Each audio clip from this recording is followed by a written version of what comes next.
자, 이제 배 타는 건 마지막입니다.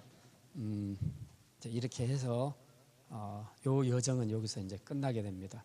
자, 이제 처음에 가이사랴에서 시돈으로, 그리고 무라로, 섬이 하나 빠졌네요. 구브로 섬이 여기 있는데,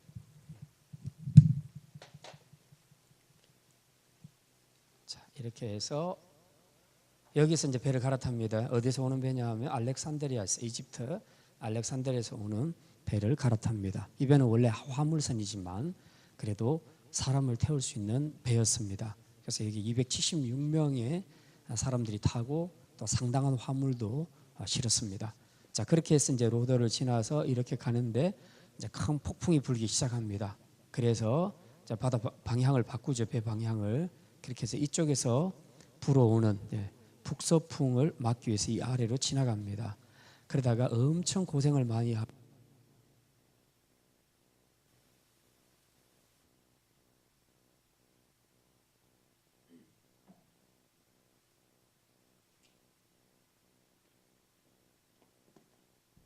나오는 거 없어요.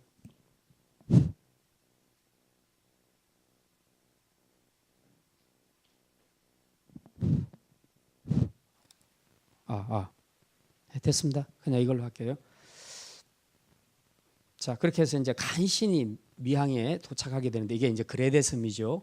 그레데 섬만의 가장 중앙에 미항이 있고 이쪽 사이드 왼쪽 끝에 베닉스가 있는데, 사도 바울은 생각할 때 이만큼 고생을 했으니까 여기서 머무르자. 이제 더 이상 배가 항해할 수 없는 그런 겨울철이 가까웠기 때문에 이 정도 고생한 것으로 충분하다. 여기서 머무르고 겨울 지나고 우리가 가자. 목적지는 여기죠. 로마, 이탈리아, 여기가 이태리입니다. 이태리. 이렇게 가자. 이제 그렇게 얘기하는데 이 사람들은 그게 아니다. 좀 더 가서 따뜻한 곳에, 좋은 곳에 가서 쉬자. 그래서 이제 베닉스로 가자 하죠. 사도 바울은 미항, 그리고 나머지 사람들, 선주나 선원들은 다 이쪽을 가자고 합니다. 그래서 결국 전문가의 말을 듣자. 그래서 당시 그 배의 최고 지휘관은 백부장 율리오였습니다. 그래서 이 백부장이 아무래도 전문가 말을 듣는 게 맞겠다 싶어서 여기서 요만큼 배를 이제 이동해서 가는 겁니다. 요거 가는데 문제가 생긴 겁니다. 여기서 이제 엄청난 폭풍, 유라굴로라는 그 태풍이 불게 되죠. 그렇게 해서 배가 정상적으로 여기서 머물러야 되는데 여기서 출발한 배가 막 찌그닥찌그닥 하다가 이제 이렇게 갑니다. 이렇게 가다가 나중에 이제 여기에 들어가게 되는데, 요 기간 동안에 배가 엄청나게 고생을 많이 합니다. 이제 오늘 본문은 그 내용입니다. 자, 이제 27절부터 차례대로 좀 보겠습니다. 열나흘째 되는 날 밤에 14일 동안 지금 이제 태풍에 시달리게 되는 겁니다. 14일, 2주 동안 꼬박 태풍에 시달리게 되는데 우리가 아드리아 바다에서 이리저리 쫓겨가다가, 아드리아 바다가 여기지요. 아드리아해. 이쪽에 에게해입니다. 여기가 터키 땅이고요. 그래서 이 터키 땅 앞에 있는 이 바다가 에게해고, 이쪽이 이탈리아 요 반도 요쪽에 있는 것이 아드리아해인데, 보통은 여기까지만 아드리아해라고 하고 여기를 지중해라고 그렇게 얘기합니다. 그런데 그 당시에 사도 바울이 이 글을 쓸 당시에, 누가가 이 글을 쓸 당시에는 여기까지도 아드리아해라고 그렇게 말했다는 겁니다. 그래서 지금 배는 이 동네에서 지금 움직이고 있거든요. 이렇게 폭풍에 의해서.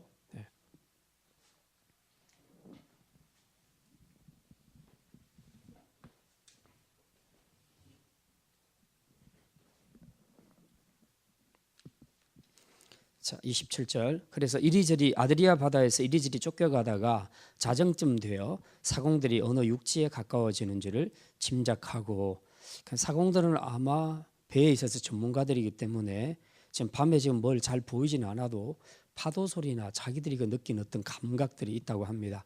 그래서 육지에 가까웠구나 하는 것을 이제 느끼게 됐다는 거죠. 그래서 실제로 가까워왔는지를 한번 재봤습니다. 28절에 물 깊이를 재어보니까 20길이 되고, 조금 가다가 조금 더 가서 다시 재니까 15길이라. 그러니까 우리말로는 길이라 20길이다, 15길이다 하고 그렇게 번역을 하고 있지만, 실제로는 이제 이 성경에서 기록한 요 길이라는 단어, 원어는 길이 아니고 우리는 이건 한글이고 오레고라는 단어인데 이게 이제 펴다 하는 뜻입니다. 이제 사람이 양쪽 팔을 다 펴면 길이가 어느 정도 되죠? 120이요? 거의 사람 키만큼 됩니다. 자기 키만큼 됩니다. 키에 가까워요. 자기 키를 알려면 양쪽 팔을 펴면 돼요. 그러면 거기서 오차가 10cm 정도밖에 안 난다 그래요. 10cm, 15cm. 물론 특별히 짧은 사람 말고 또 특별히 긴 사람 말고 보통 사람 경우는 그 정도 된다고 해요. 그래서 이게 양쪽 팔을 폈을 때 그 길이가 1.8m 정도 된다고 합니다. 그럼 이제 그걸 단위로 해서 길로 표현을 한 겁니다. 그러면 1.8이 20길이면 20을 곱하게 되면 36m가 되겠죠. 바다의 깊이가 36m. 그 다음에 조금 더 가서 재니까 15길이라. 그래서 1.8 곱하기 15 하면 27m가 됩니다. 그러니까 상당히 지금 육지에 가까워 오고 있다는 겁니다. 지금 이 정도로 가까웠다는 거죠.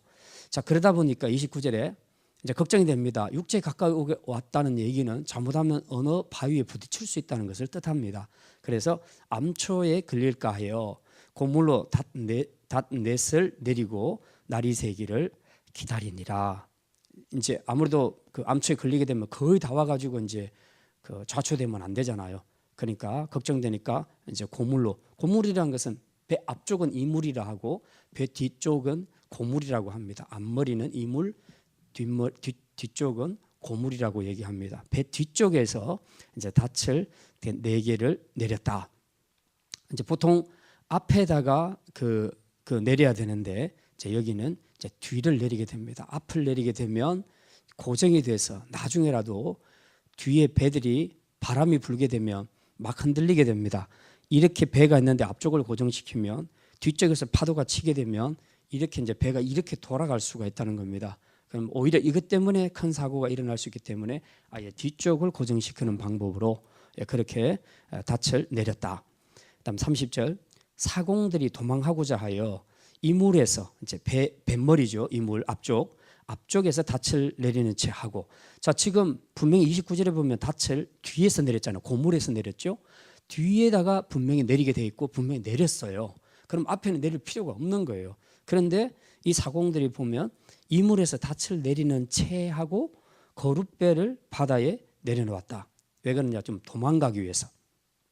육지가 이제 가까워 오는데 혹시라도 암초에 걸리거나 문제가 생기게 되면 전부 다 죽게 되는데 거룻배는 아시잖아요.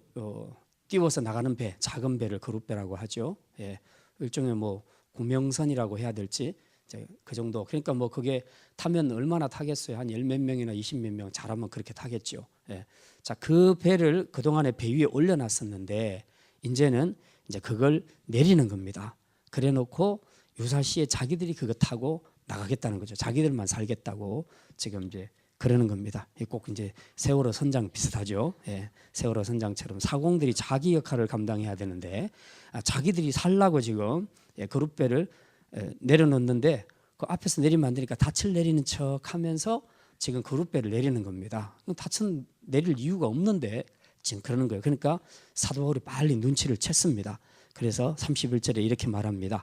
바울이 백부장과 군인들에게 이르되 이 사람들이 배에 있지 아니하면 너희가 구원을 얻지 못하리라. 그렇죠. 사공이 없으면 이제 어떻게 해요? 배가. 그래도 전문가들이 있어야 줘야지 될 거 아니에요.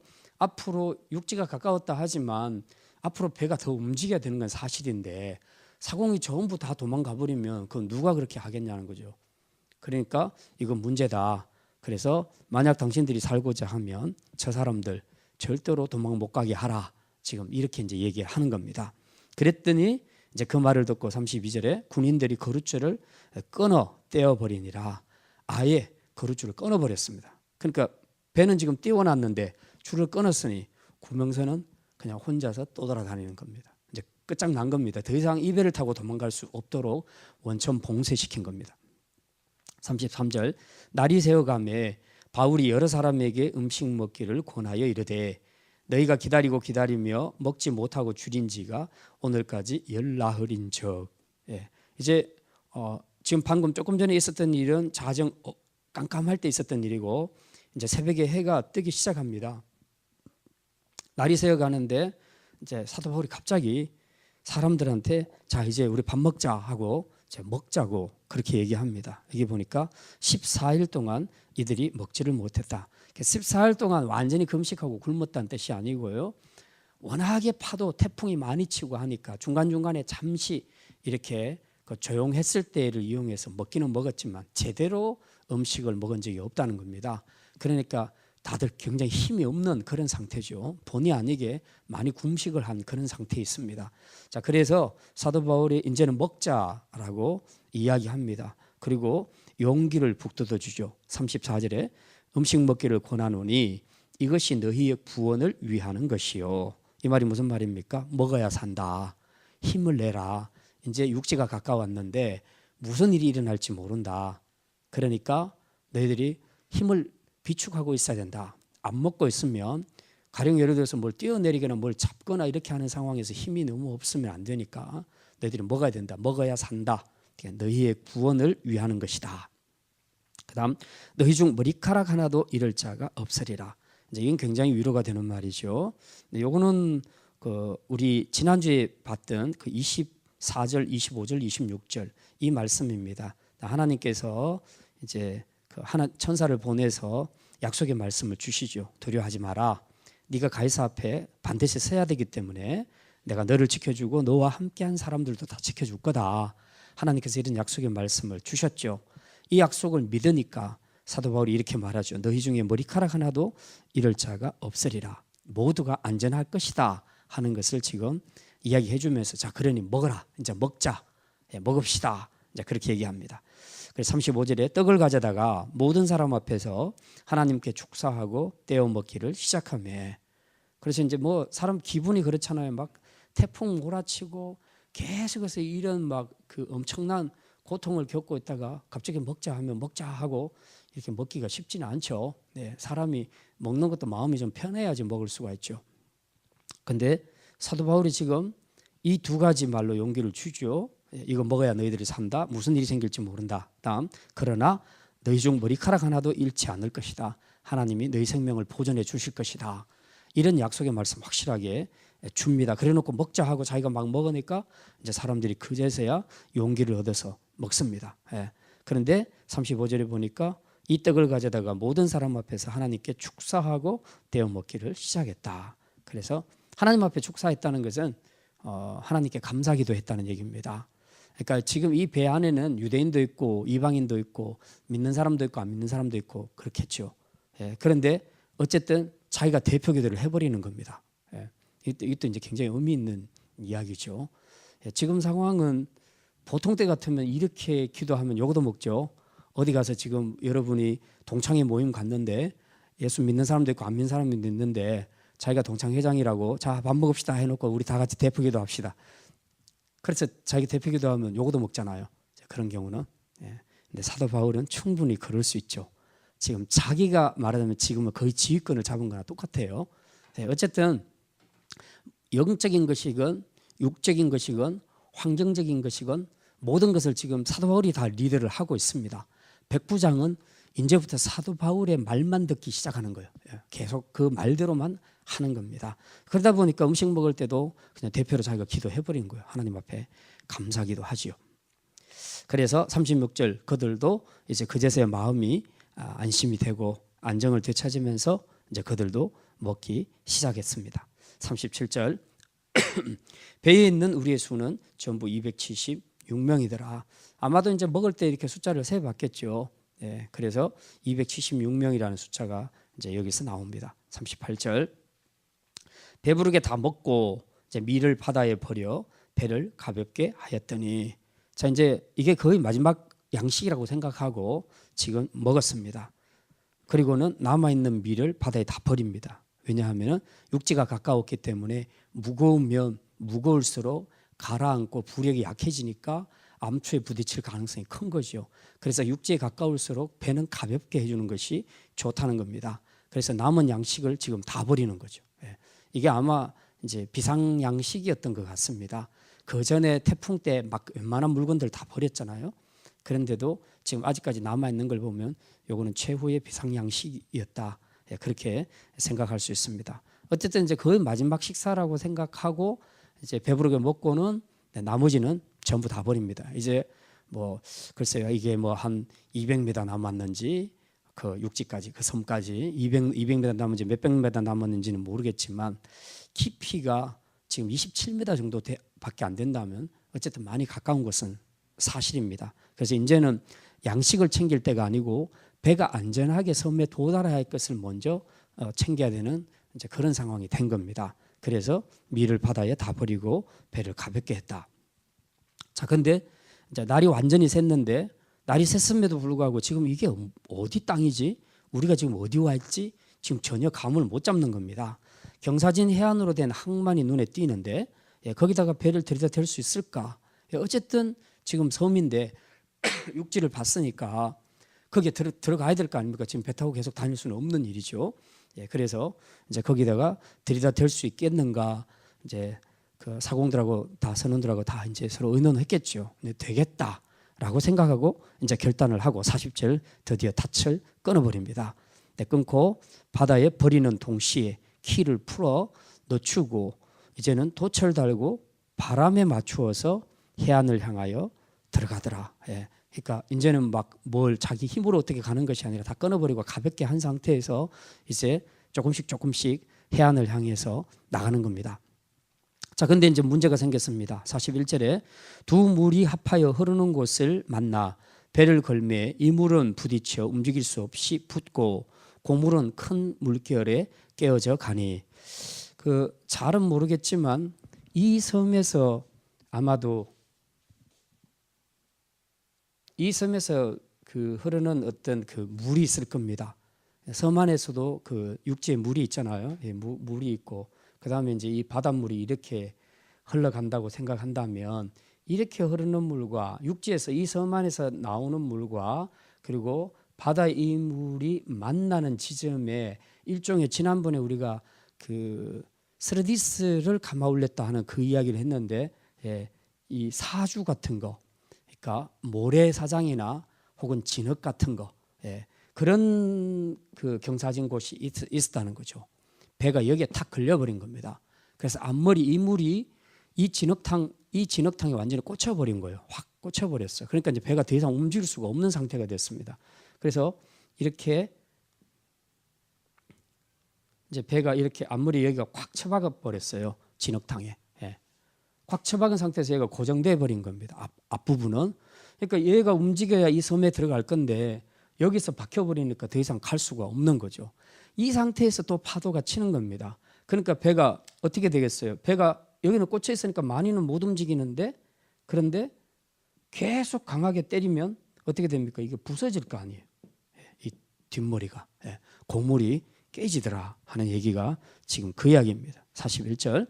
이 물은 즉 앞머리는 부딪혀서 움직일 수 없이 붙어버렸고 그리고 고물 뒤쪽은 큰 물결에 점점 깨지기 시작했다는 겁니다. 이걸 이제 한마디로 좌초했다 그렇게 말할 수 있죠. 어떤 암석에 부딪힌 것은 아니고요. 이거는 진흙탕 속에 꽂혀버렸다 그렇게 이제 생각을 하시면 됩니다. 42절. 자, 이런 상황이 오니까 군인들이 이제 걱정을 합니다. 자, 이런 상황에서 뒤에가 막 깨지기 시작하고 좌초가 됐으니까 이제 이렇게 되면 사람들이 각자 자기 살 궁리를 하게 될 것인데 뭐 아무것도 없잖아요. 이제 무조건 자기 생명을 자기가 건져야 되는 상황이 오게 된 거죠. 그래서 군인들 생각에는 이럴 때 죄수들이 헤엄쳐서 도망을 할 수도 있겠다라고 생각을 한 겁니다. 그래서 이럴 때는 다 죽여버리는 것이 좋겠다라고 생각합니다. 왜냐하면은 그 로마법에 의하면은 이 호위하던 군사들이 죄수들을 어떤 형태로든 호송하고 가다가 어떤 사건이 일어나서 죄수들이 도망하게 되면 그 책임을 호송하는 자가 다 져야 됩니다. 그러니까 이거 엄청난 형벌을 받게 되는 겁니다. 그래서 그런 경우는 차라리 죽여버리라는 거죠. 죽여버리면 제가 말 안 들었기 때문에 내가 죽였습니다. 이러면 이제 보고가 되는 거예요. 근데 살아서 도망을 가버리면 이제 그 모든 책임을 호송하던 군인들이 책임을 져야 됩니다.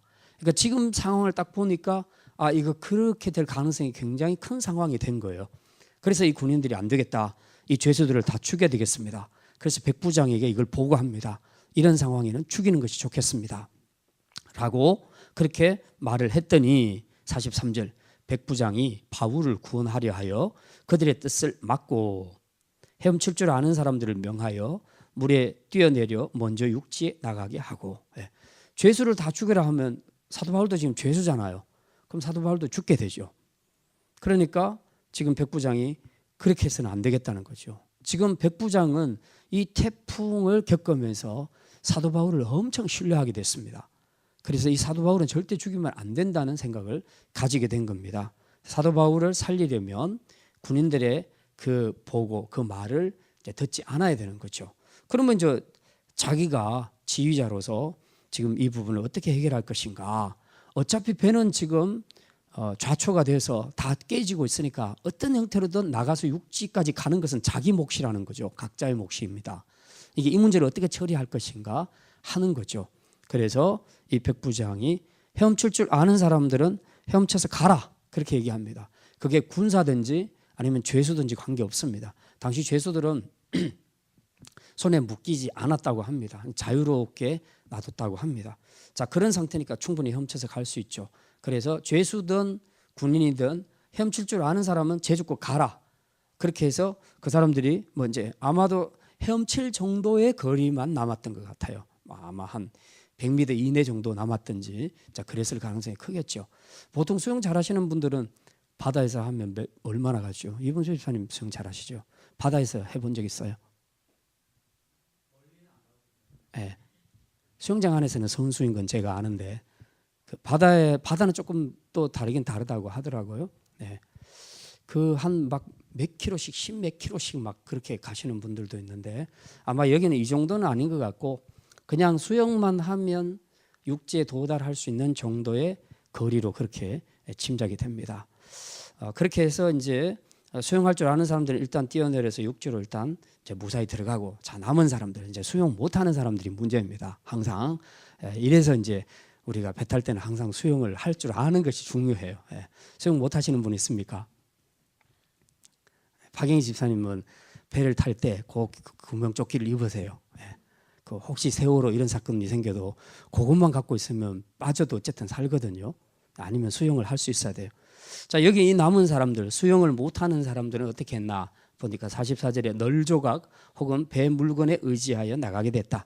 그러니까 이제 파도에 의해서 배 뒷머리가 고물이 다 깨지기 시작하니까 배 파편들이 있을 거 아닙니까? 이제 그런 나무 조각들, 큰 것들, 이제 이런 것들이 깨지고 막 그럴 때 그거 붙잡고 이제 가는 겁니다. 한 손으로 이렇게 해서 이제 그 뭐죠, 그 영화 그 타이타닉 거기 보면 이제 그런 내용들이 비슷한 것들이 많이 나오죠. 아무튼 바다에는 빠지면 대책이 없잖아요. 수영 잘하지 않는 이상은 뭔가를 물에 뜨는 걸 붙잡고 이제 견뎌내는 수밖에 없는 것이죠. 그래서 지금 여기 이 본문에도 그렇게 기록을 합니다. 널조각 혹은 배 물건에 의지하여 나가게 하니 마침내 사람들이 다 상륙하여 구조되니라. 한 명도 빠짐없이 무사히 이제 육지에 도달했다. 그렇게 말하고 있습니다. 지금 이제 이 상황들을 우리가 27절부터 44절까지 쭉 봤는데요. 글자로 읽을 때는 우리한테 크게 뭐 이렇게 좀 와닿지는 않습니다. 이렇게 현실감이 없어요. 우리는 지금 다 의자에 앉아 있잖아요. 그러니까 배에서 무슨 일이 있었든지 굶었든지 뭐 뒤집어졌든지 크게 와닿지를 않아요. 근데 이제 저희가 그 이번에 저희 그 목회자 수련회에서 그 남해를 갔다 왔는데요. 배 타고 들어갔는데 정말 그 배멀미, 이게 남해 쪽에 파도가 좀 치기 시작하면 배멀미가 심각하거든요. 그 예전에 울릉도도 그랬는데 이렇게 배멀미가 일어나게 되면 선수가 없어요. 근데 저는 배멀미 굉장히 잘하는 편이에요. 그래서 항상 타면 맨 뒷자리로 갑니다. 그리고 조용히 입 다물고 있습니다. 그리고 뒤에서 이제 고개만 살짝 젖히고 거의 자듯이 이제 그럽니다.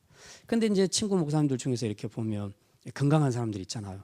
이 사람들은 막 앞뒤로 왔다 갔다 하고 구경하고 사진 찍고 막 설치고 막 사 먹고 막 이러는 거예요. 그래서 그냥 가만히 앉아 있으라고, 나도 머리 아프다고 어지러우니 그냥 가만히 앉아 있으라고, 그러다 멀미한다고 그랬더니 괜찮대요. 그러면서 막 왔다 갔다 하더라고요.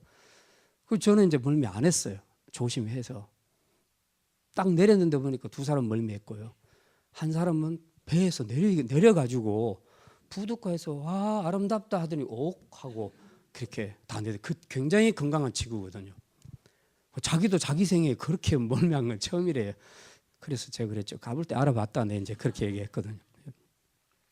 우리가 지금 여기 있는 상황들은 사실 이 영화로 한번 찍기 시작하면 이거 엄청난 겁니다. 막 태풍 불고 막 뒤집어지고 그 안에서 사공들은 자기가 살려고 도망가려고 하고, 예, 한쪽에서는 거룻줄 끊어버리고 막 이런 여러 가지 갈등들, 이런 것들이 영화로 보면 훨씬 더 와닿을 수 있는데, 이거 뭐 글자로 보니까 너무 차분하게 우리가 보는 거 아니에요? 예. 어쨌든 이제 지금 이런 상황입니다. 자, 오늘 말씀은 여기까지고요. 오늘 본문의 내용, 그리고 지난주에도 계속 마찬가지지만 이 섬에서부터 시작해서 계속해서 태풍을 경험하죠. 그리고 여기서는 본격적으로 유라굴로 때문에 굉장히 많은 어려움을 겪게 됩니다. 무려 14일간 이상을 이런 어려움을 겪게 됩니다. 이런 파도 속에서 이런 태풍과 싸우면서 죽을 뻔도 하고, 그리고 막 토하기도 하고, 그 어떤 목사님은 그랬대요. 너무너무 그 울릉도인가 어디로 가면서 진짜 저 섬에 가서 정말 그 하나님이 지으신 자연을 참 감상하고, 그리고 마음에 좀 어떤 힐링도 받고, 그러면서 시도 한 편 쓰고 그렇게 하고 오리라 하고 이제 배를 탔는데, 이렇게 울렁울렁 완전히 울렁울렁 하는데요. 그 가는 몇 시간 동안 그 모든 것들은 다 사라지고, 주여 내 생명을 거두어 가시든지 아니면 빨리 도착하게 해주시든지, 그렇게 이제 기도했다는 얘기가 있습니다. 예, 실제로 그런 목사님이 그런 글을 쓴 걸 제가 읽어봤거든요. 예, 그러니까 이게 참 그 배를 타도 그 태풍 때문에 우리가 이렇게 겪게 되는 이 어려움들, 이게 이제 굉장히 크게 느껴지는데, 이게 때로는 그 사람 생명까지도 아까 이야기했던 것처럼 너무 괴로우니까 그냥 차라리 죽여주십시오라는 말이 목사 입에서 나올 정도로 그랬으니 이게 얼마나 고통스러운 일인가. 근데 이제 우리가 인생을 살면서 우리 인생을 가끔 이제 항해하는 것에 비유합니다. 그런데 이 바다 물결이 잔잔할 때는 진짜 산타루치아를 부르면서 여유 있게 우리가 그렇게 자연을 즐기면서 노래하면서 갈 수 있지만, 이렇게 광풍을 불고 뒤집어지고 물이 막 들어오게 되고 가라앉으려 그러고 막 이럴 때는 진짜 노래고 뭐고 아무것도 안 나오잖아요. 자, 우리 인생이 항상 잔잔하면 얼마나 좋겠습니까? 그냥 순풍에 돛단 듯이 배가 그렇게 순항만 할 수 있다면 얼마나 좋겠습니까? 근데 살다 보면 안 그렇잖아요. 너무너무 힘든 때가 많죠. 예, 마치 태풍이 불어와서 고통을 받는 것처럼, 예, 뭐 경제적인 문제 때문에, 또 자녀들 문제 때문에, 혹은 건강의 문제 때문에, 또 다른 대인 관계나 이게 예기치 못한 사건들에 의해서 우리가 굉장히 많은 어려움을 겪는 그런 경우들이 굉장히 많이 있습니다. 자, 이럴 때 이제 사람들은 심리적으로 약해지게 돼 있고, 그리고 본능에 가까운 행동을 하게 된다는 겁니다. 이제 우리 성도들도 마찬가지죠. 불신자도 그렇지만 이제 성도들도 느끼는 것은 똑같습니다. 다만 우리가 이런 그 세상을 항해하는 배로서 갈 때에 순풍이 아니라 이런 풍랑을 만났을 때에 그렇게 아비규환하는 그 세상 사람들을 향해서, 혹은 연약한 우리 지체들을 보면서 우리가 해야 할 일이 뭔가, 교회가 해야 할 일이 뭔가, 이제 그것을 좀 생각을 하자는 거죠. 오늘 본문을 통해서 우리가 이제 그걸 좀 몇 가지로 좀 묵상을 했으면 좋겠습니다.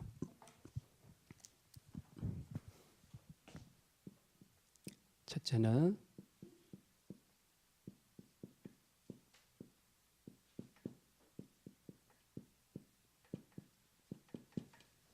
거짓된 소망을 잘라라. 예, 아까 30절에 보면 사공들이 도망하고자 하여 이물에서 닻을 내리는 채 하고 거룻배를 바다에 내려놓거늘, 이렇게 기록을 하고 있습니다. 사공들이 지금 자기가 살기 위해서 지금 이렇게 행동하고 있잖아요. 근데 이제 왜 이렇게 합니까? 왜 이렇게 합니까? 분명히 24절, 25절, 26절에 사도 바울이 하나님의 사자가 주신 말씀을 이 배에 있는 사람들에게 알려줬잖아요. 당신들은 절대로 죽지 않을 겁니다. 하나님이 살려주실 겁니다 라고 그렇게 말했어요. 말했는데도 불구하고 이 사공들은 자기들이 도망가서 자기들끼리만 살려고 거룻배를 내리려고 했다는 겁니다. 그러니까 하나님의 약속의 말씀을 신뢰하지 않았다는 것입니다. 우리 인생 항해에서 정말 중요한 것은 바로 이런 부분들입니다. 위기 상황 때 그 사람이 뭘 잡는가를 보면 그 사람의 신앙이 어떤 신앙인가 하는 것을 알 수 있습니다. 지금 약속의 말씀을 안 줬다면 이런 것이 이해가 되는데 뭐 세월호 선장도 사실 어떻게 보면 우리가 이해하려면 못할 것도 없어요. 자기가 살려고 생각하니까 이제 다 끝나고 나니까 너무 많은 아이들이 무고한 생명들이 죽었으니까 선장 욕을 하게 되겠지만 그게 아니라면 자기도 살라고 그랬으니까 뭐 굳이 이해하려면 이해할 수 있겠다. 이제 또 뭐 그런 생각도 들 수는 있겠는데 지금은 하나님의 말씀이 주어졌습니다. 사도 바울을 통해서 확실하게 그 풍랑 속에서도 확실하게 이 배가 살아남고 살아남은 것에 대해서 하나님이 주신 약속의 말씀을 24, 25, 26절을 통해서 사도 바울이 명백하게 전했습니다. 그래서 걱정하지 마십시오. 하나님께서 살려주실 것입니다.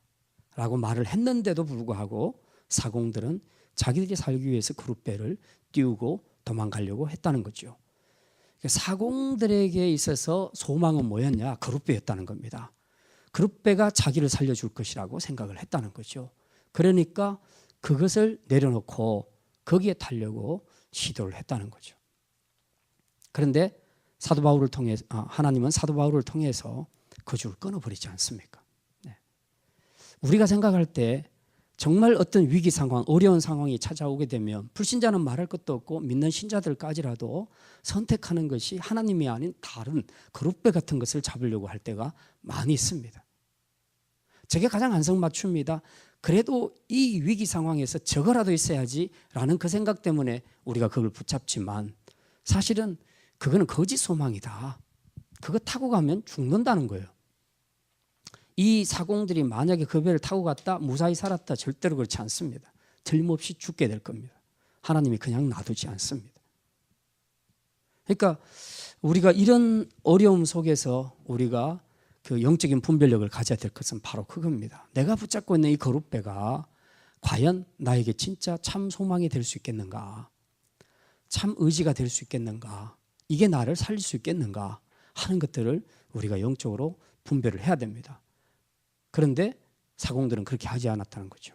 왜? 첫 번째는 하나님의 약속을 안 믿었기 때문에 그렇습니다. 이 약속의 말씀을 믿었더라면 그냥 사도 바울이 시킨 대로 했을 겁니다. 그런데 그 약속의 말씀 안 믿으니까 사도 바울 말보다는 그냥 눈앞에 지금 상황에서 가장 이 배를 오래 탄 사람으로서 이런 상황에서 최고의 방법은 거룻배를 타고 도망가는 거다라는 생각을 하게 된 거죠.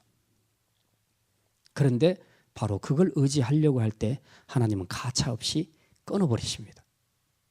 우리가 믿음의 사람들이 특별히 하나님이 아닌 거룻배를 잡으려고 할 때 하나님은 종종 끊어버리는 방식으로 그렇게 만들어갑니다. 그래서 하나님만을 찾도록 한다는 거죠. 오늘 우리가 붙잡고 있는 줄이 무엇인가? 붙잡고 있는 이 소망이 진짜 나를 살리는 참된 소망인가? 아니면 거짓된 소망인가? 그룹배는 거짓된 소망입니다. 그래서 이거는 아예 처음부터 붙잡아서는 안 되는 것입니다. 만약 붙잡았다면 하나님께서 끊어버릴 것입니다. 결국 이 거짓된 소망의 결론은 멸망입니다. 그래서 하나님은 멸망으로 인도하지 않기 위해서 거짓의 소망의 줄을 다 끊어버리시는 방식으로 우리를 인도하실 때가 많다는 것입니다. 그래서 혹시라도 여러분이 생각하고 있는 저것이 내 문제를 해결해 줄 거야. 하나님이 아닌 그것을 계속 바라보면서 집요하게 그것을 붙잡으려고 하고 그것을 붙잡았을 때에 만약에 하나님이 그것까지 끊어버리신다면 하나님이 여러분을 무지 사랑하는 줄 믿으시기를 바랍니다. 왜냐하면 그거 잡고 가면 끝입니다. 멸망입니다.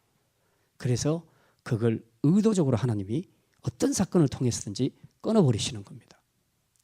그걸 보면서 섭섭하다고 생각하지 마시고 하나님은 뭐 좀 내가 뭘 하려고 하면 이렇게 못하게 하실까 그렇게 생각하지 마시고 끊는 걸 보니 이건 죽음의 길이었구나. 날 살리려고 하나님이 이 거룩배 줄을 끊으셨구나. 그렇게 믿음으로 받아들이셔야 된다는 겁니다. 어쨌든 약속의 말씀을 주셨잖아요. 살 거다 너희는. 근데 왜 자기 방법을 찾느냐 하는 거죠.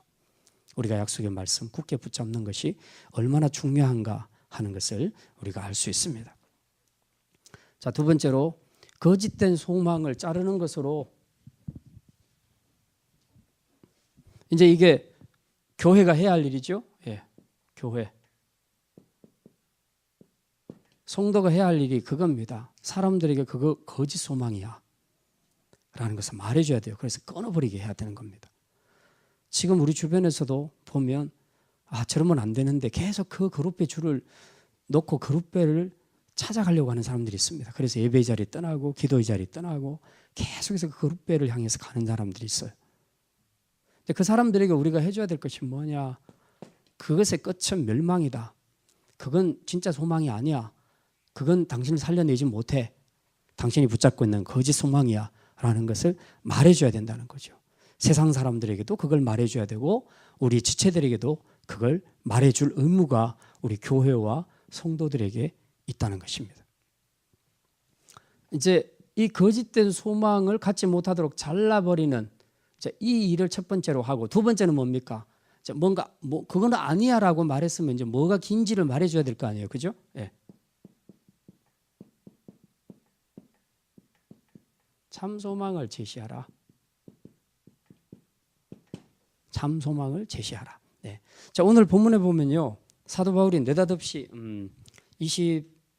33절에 보면 이제 먹는 것에 관한 이야기를 하고 있습니다. 네. 지금 그릇줄이 다 끊어져서 아무 소망이 없는 그런 상태에서 지금 사도 바울은 배 안에 있는 사람들에게 지금 무슨 말을 합니다. 무슨 말을 하는가 들어보니까 먹으라고 이제 이야기합니다. 음식 먹자. 그렇게 얘기합니다. 자, 그러면서 분위기를 상당히 반전시킵니다. 지금은 상당히 다운된 상태예요. 오랫동안, 보름 동안 지금 이만큼 시달렸으면 몸도 힘들어지고 마음도 힘들어지고 소망도 끊어지고, 특히 사공들은 이제 거룻배까지 다 이제 줄이 끊어졌으니 이거는 뭐 진짜 천수답이죠. 더 이상 사람이 할 수 있는 건 아무것도 없지 않습니까? 지금 이런 절망적인 상황에서 사도 바울이 지금 두 가지를 제시하고 있습니다. 하나는 음식을 먹으라.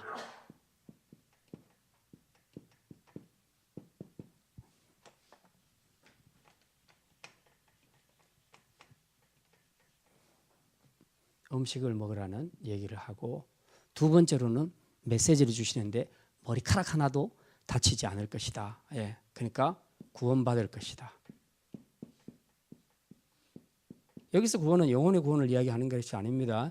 예, 육신의 생명 보존.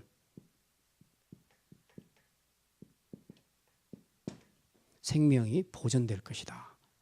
그러니까 육신적으로는 이제 먹으시오. 먹어야 됩니다. 이제 육지에 가까이 왔습니다. 마지막 우리가 서포트를 해야 됩니다. 힘을 내야 됩니다. 이제 그동안은 파도 때문에, 풍랑 때문에 너무 힘들어서 뭘 할 엄두도 못 냈겠지만 이제 육지가 보이지 않습니까? 그러니까 이제부터는 하나님이 주신 그 약속을 향해서 이제 가는데, 그러려면 인간의 입장에서, 인간 편에서 해야 될 것이 있다는 거죠. 그게 뭐냐? 먹어서 힘을 내라.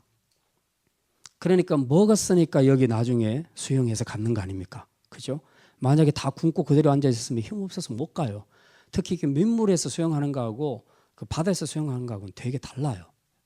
제 개인적으로는 바다에서 수영하기가 훨씬 더 어려웠어요. 이분 집사님 어느 쪽이 더 어려워요? 바다가 어렵죠? 다행이네. 예, 그 바다가 어려워요. 예, 힘있게. 예, 바다가 어렵습니다. 예, 파도가 치고 막 짠물이 들어오고 이러니까 굉장히 힘들어요. 근데 힘이 없단 말입니다. 밥을 안 먹으면. 이걸 사도 바울이 알았는지 몰라도 아무튼 마지막 육지를 앞에 두고는 힘을 내라 해서 좀 먹으라고 얘기한 겁니다. 그리고 그것만 얘기한 것이 아니라 이제 사람들이 밥 먹을 그런 기분도 아니고 막 다운돼 있으니까, 그런데 그 사람들이 용기를 얻을 수 있는 메시지를 주지요. 그게 뭡니까? 당신들 머리카락 하나도 잃지 않을 것이다. 야, 이건 대단한 거 아닙니까? 완벽하게 생명을 하나님께서 지켜주실 것이다.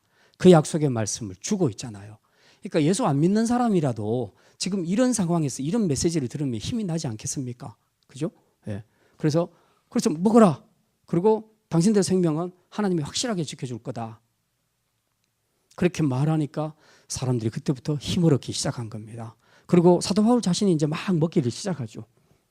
근데 사도 바울이 먹는 모습을 보니까 너무 담담하고 너무 평안한 겁니다. 아무 일도 없었던 것처럼 그렇게 밥을 먹는 겁니다.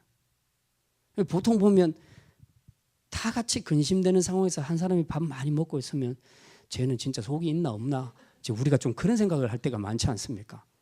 근데 사실은 그게 믿음이 있는 거거든요. 예. 아니면 아무 생각 없는 사람이든지. 예. 근데 우리 믿음의 세계에서는 그런 사람 믿음 있는 사람이에요. 예. 어렵고 힘들고 막 고민되는 중에도 밥을 잘 먹을 수 있는 사람. 예. 하나님을 믿기 때문에 그래요. 그러니까 마음에 평안이 있죠. 평안하니까 밥을 먹을 수 있는 거예요. 예. 사도 바울이 그런 모습을 본 겁니다. 사람들이 보는 순간에 저건 뭐지? 우린 지금 힘들어 죽겠는데 저 사람은 어떻게 해서 저렇게 먹을 수 있을까? 근데 여러 가지로 쭉 생각을 해보니까 이 말씀이 같이 들어오는데 보니까 저 사람 뒤에는 하나님이 있구나. 하나님이 확실하게 있는가 보다. 뭔가 역사하는가 보다. 그래서 그 사람들도 바울의 먹는 모습을 보고 자기도 용기를 얻어서 먹었다. 그렇게 말하죠. 36절에 그들도 다 안심하고 받아 먹으니.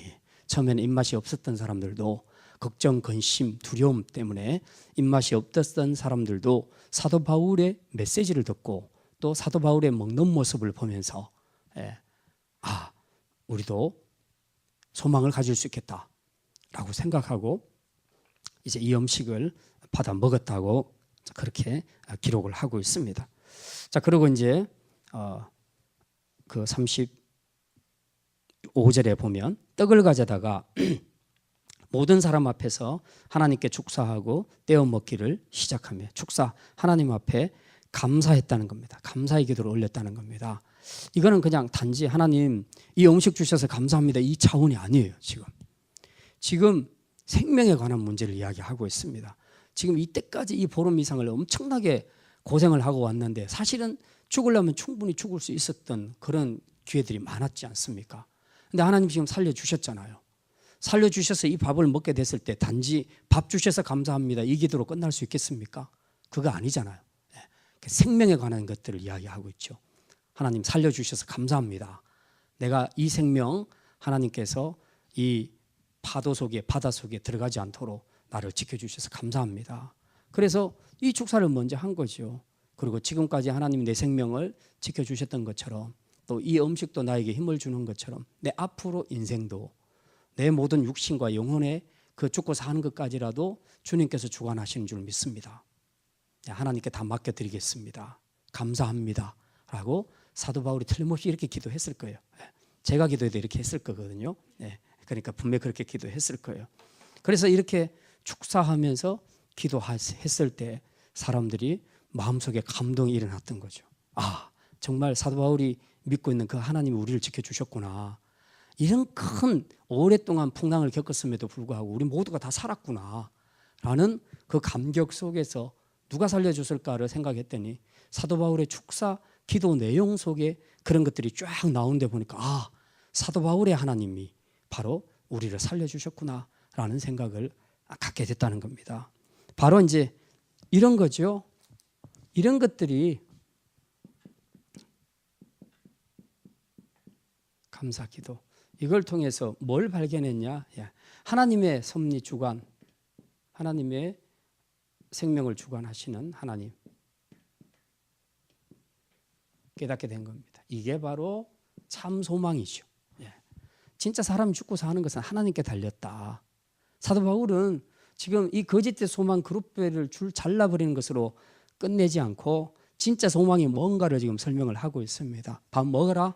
하나님께서 너희들을 통해서 일하실 것이다. 그리고 반드시 구원해 주실 것이다. 지금까지 우리 생명을 건져내신 분이 하나님이 아니시냐.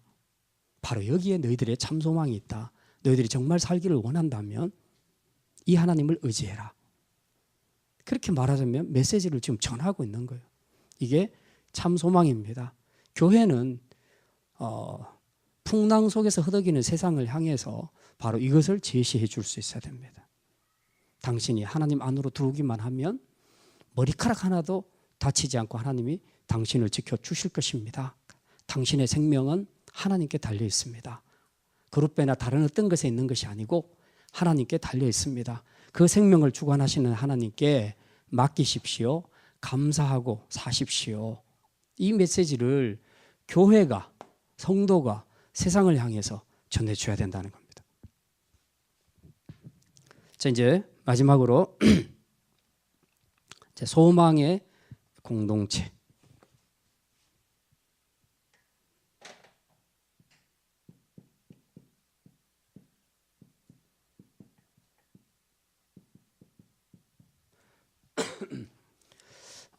맨 마지막 절에 보면요.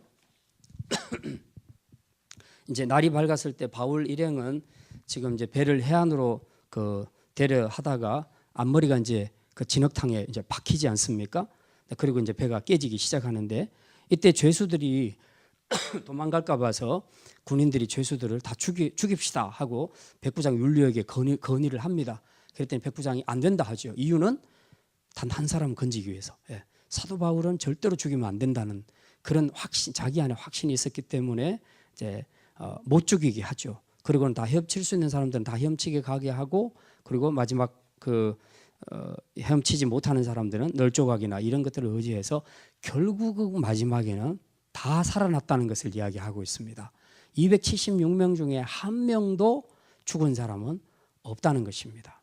자, 그럼 가장 결정적인 역할을 누가 했냐 하면 백부장 율리오가 한 겁니다. 군사들의 판단은 죽여야 된다는 거죠. 죄수는 이런 상황에서는. 그런데 백부장은 안 된다고 얘기를 한 겁니다. 단 한 사람 때문에. 사도 바울 한 사람 살리기 위해서 백부장은 안 된다고 얘기한 겁니다. 어쩌면 이게 모험일 수도 있어요.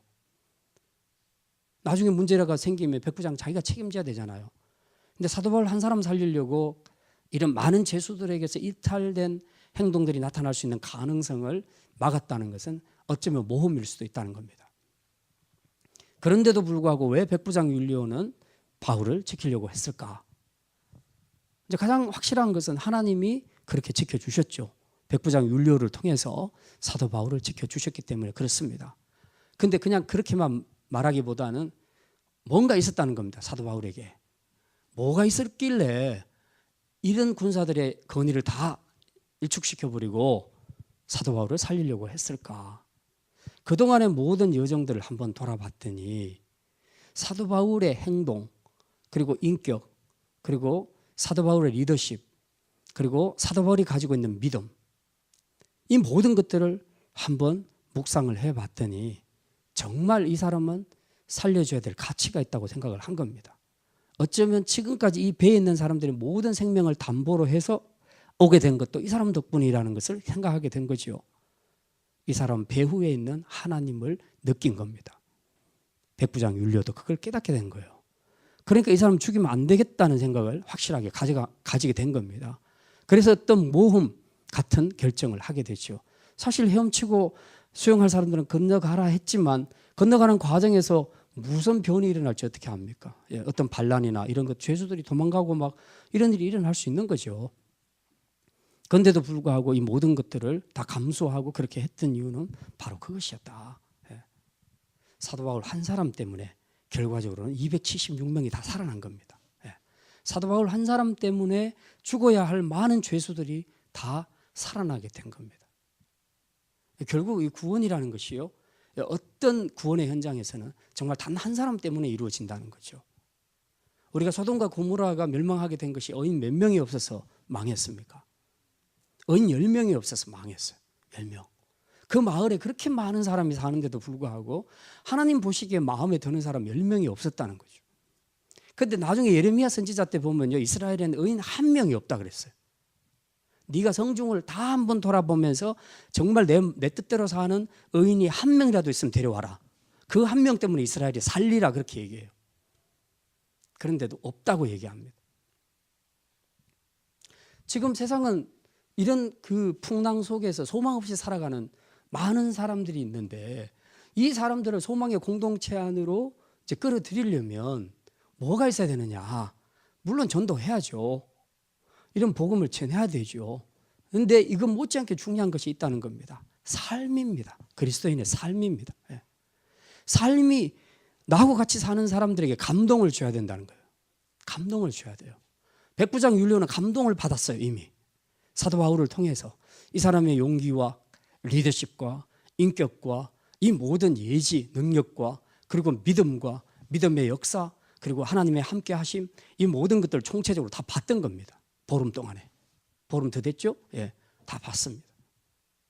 그러니까 불신자임에도 불구하고 이 사람 지켜야 되겠다고 생각하고 위험을 감수하고 했던 거 아닙니까?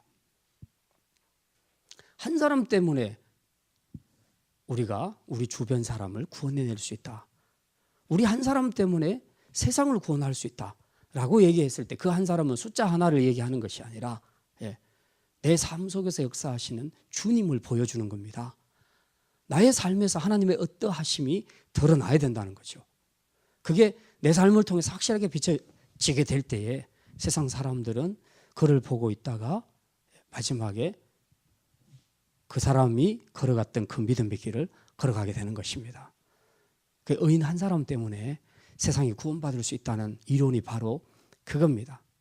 근데 우리는 이제 추수감사절 때도 한 가정당 한 사람씩 전도하기, 초청하기 이렇게 하지만 초청은 각 교회마다 다 하고 의례적으로 하기도 하고 그렇게 하지만 사실은 그것보다 더 중요한 것은 내가 삶 속에서 살아갈 때에 내 주변에 있는 사람, 나의 이웃들, 가까이 있는 나의 믿지 않는 가족들, 친척들, 이런 여러 사람들에게서 내가 어떤 신뢰를 받고 있는가, 내가 어떤 영향력을 끼치고 있는가.